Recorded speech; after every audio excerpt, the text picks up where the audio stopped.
Imagine you have a phone book with hundreds of names on it and you want to find Alice. How you do it, how you really do it to get the result in the fastest way possible. Do you start at beginning and check every entry? Of course not. In order to find the best possible way to do it, you need to make an algorithm for that. And based off that algorithm, you will build a program that do the job for you. In this video, you will learn about 3 simple but important algorithms that are beginner friendly. First, binary search. Find an item quickly in a sorted list. And the timing is very fast, it's like n. Second, insertion sort. Sort a small list of numbers like you arranging cards. Third, Euclid's GCD. Compute the greatest common divisor of 2 numbers. A fast but simple method, nonsense tension Greece. Algorithm 1. Binary search. Binary search is a super fast way to find an item in a sorted list or an array. It will split the search space each step. Imagine it like this. We have this array 2, 5, 8, 20, 16, 23, 38, 56, 72, 91. And now we want to find 23 in this array. The binary search will immediately look at the middle element of this array. In this case, our middle element is 16, and since 23 is bigger than 16, we discard the first half. And now we go for the second remaining half. 23, 38, 56, 72, 91. We do this splitting again, and now our middle element is 56. And 23 is smaller than 56, so this time we discard the second half. And this time it considers 23 as our mid element. It checks it, and here we find the 23 in our 60th element.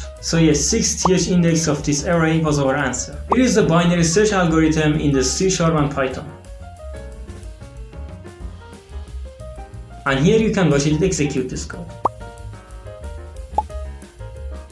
Algorithm 2. Insertion sort. Okay, imagine it like this. First you take the second element of an array and hold it as the key, and then compare it with the first element of that array and check if the key was smaller. If it was smaller, you put the first element's value into the second element's value, and then put the key in the first element that in fact was our second element. And then we do this with the third element and so on. We take the third element as a key and we compare it with the first and second element. The key should be smaller than them, and if it is, their values will move to the next index. It will continue until we reach an element that the value is less than key. And then we just put the key there again. For coding this, first we make a for that starts counting from 0 to the array's length. Inside the for, we will have arrays I as the key each time. We have j integer that is equal I minus 1, and then we have a while with 2 conditions. First, until j is equal or greater than 0, and second, until arrays j is greater than key, the same key that we picked a few lanes ago. Inside the while, we say array j plus 1 equals array j, so the value of that index will go to the next index, and then j minus minus in the next line. And finally, after while, we say arrays j plus 1 is equal key, and this is the end of our program. For example, we have this array 9, 6, 4, 3. I printed every single step in the console so you can see it, visualize it, and understand it better. Coding both C# and Python languages are available for free to see and use in our GitHub Azrova. Link it down below in the description and comments section. Let me know what you think about this algorithm. Algorithm 3. Euclid's GCD. The greatest common divisor, or GCD for short, means the largest number that divides 2 integer numbers. For example, the GCD of 48 and 18 is 6, because both 48 and 18 can be divided by 6. And an efficient way to compute this is Euclid's algorithm, which is back around 300 BC, but it's surprisingly simple and fast. The Euclid's idea is the GCD of AB is the same as GCD of B,